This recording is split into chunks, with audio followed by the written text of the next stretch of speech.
Untuk kedua barang ini kebetulan spesial, dua-duanya ini adalah kolektor item.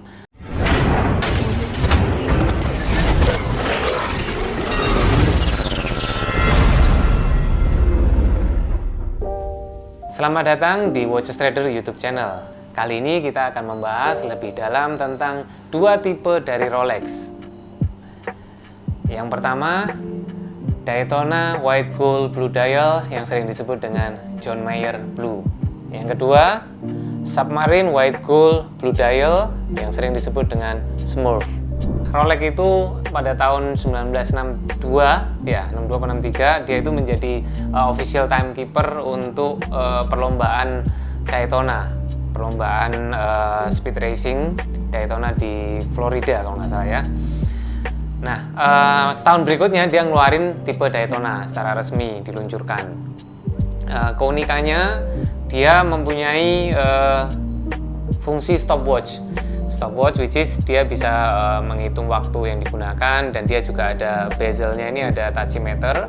Tachymeter ini untuk menghitung kecepatan rata-rata. Itu sangat identik sekali dengan perlombaan mobil gitu, speed racing. Nah, mungkin karena satu-satunya tipe Rolex yang mempunyai keunggulan, mempunyai feature yang lebih dibanding yang tipe sebelumnya seperti Submarine atau seperti Datejust, DD dan lain-lain. Ini termasuk mesin yang paling complicated di Rolex.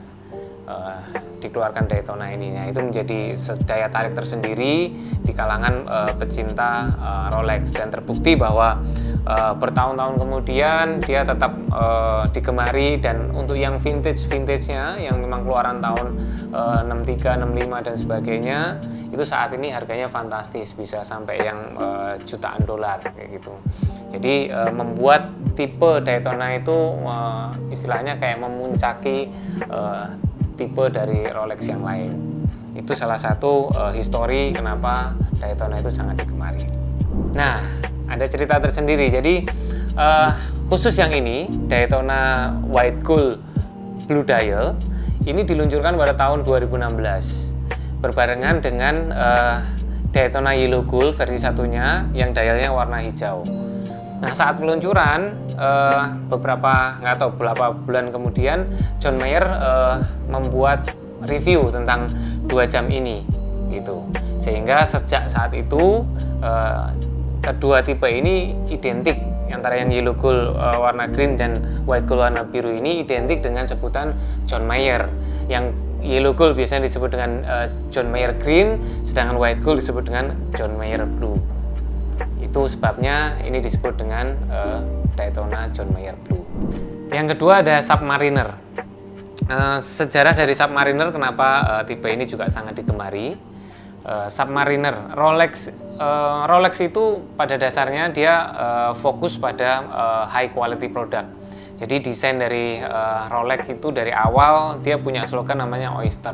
Kenapa Oyster? Oyster itu meniru pada oyster. Oyster itu kan sangat rapat sekali.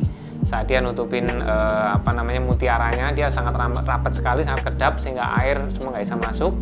Nah, terinspirasi dari itu, Rolex membuat jam yang kedap air. Digunakan untuk instrumen diving. Dia sebutnya sebagai Submariner. Nah, di tahun 1953 diluncurkan tipe Submariner yang resmi. Kelebihan dari tipe Submarine dibanding dengan tipe-tipe yang lain, kedap airnya bisa sampai 300 meter. Kalau untuk yang normalnya Rolex, dia standarnya di 100 meter. Untuk tipe Datejust, tipe Daytona, GMT, DD dan lain sebagainya rata-rata di 100 meter. Kalau untuk yang Submariner, dia memang dibuat khusus untuk professional diver, dia di 300 meter ketahanan airnya.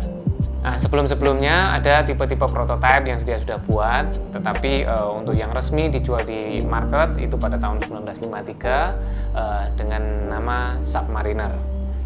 Nah, untuk yang biru ini, biru dengan bahan white gold, bezel biru, dial biru, ini pertama kali diluncurkan tahun 2008. Diluncurkan pada tahun 2008 bebarengan dengan versi yang yellow gold-nya. Yang yellow gold juga dia warna biru. Cuman yang white gold ini spesial karena ini hanya satu-satunya white gold, submarine white gold, dan warnanya juga hanya satu macam, biru.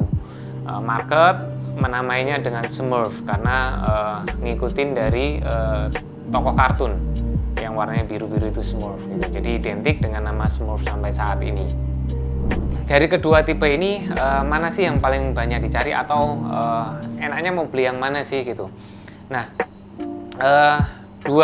seperti yang saya jelasin sebelumnya, dua tipe ini mempunyai karakter tersendiri, mempunyai histori yang tersendiri gitu. Pada umumnya Daytona ini banyak dicari oleh kolektor-kolektor. Jadi kalau orang yang sudah main Rolex sudah lama, dia sudah mempunyai banyak tipe, salah satunya Daytona ini must have gitu, karena ini kayak tadi saya bilang bahwa dia itu top of modelnya dari Rolex kayak gitu. Sedangkan untuk Submarine ini sangat enak, sangat nyaman sekali kalau dipakai hari-hari karena dialnya juga clean, dia ada fungsi tanggalnya sehingga kalau kita mau pakai hari-hari nyaman untuk kerja dan sebagainya, nyaman. Jadi untuk pemula, untuk yang baru mau pakai Rolex, mungkin Submarine pilihan yang utama. Oke, untuk yang Submariner, untuk yang versi stainless steel itulah harganya lebih terjangkau, kisaran di sekitar 150 sampai 200 sekian. Itu cocok banget untuk kita mau mulai dari sana gitu. Sedangkan untuk yang Daytona itu yang stainless steel sudah harganya sekitar 400 sampai 500 jutaan. Nah, untuk kedua barang ini kebetulan spesial. Dua-duanya ini adalah kolektor item. Kedua-duanya ini sudah discontinue, sudah tidak ada produksi lagi. Yang Daytona John Mayer ini sudah tidak akan bisa ditemukan lagi untuk yang versi barunya. Sedangkan untuk yang Submariner Smooth itu ada penggantinya yang dalamnya warnanya hitam. Tapi untuk yang warna biru ini sudah tidak ada lagi. So, kalian kalau mau koleksi jam yang sulit ditemukan bisa datang ke Watches Trader, kami ada dua-duanya. Nah, karena kedua tipe ini sangat digemari, juga sangat banyak dicari, kalian hati-hati. Di market juga banyak yang tiruannya. Jadi pastikan kalau kalian mau cari yang asli hanya di Watches Trader. Jangan lupa subscribe, like, dan share konten-konten Watches Trader. Jadi buat kalian yang mau beli, jual, ataupun tukar tambah, selalu ingat Watches Trader. Percayakan pada yang asli, we are the real Watches Trader.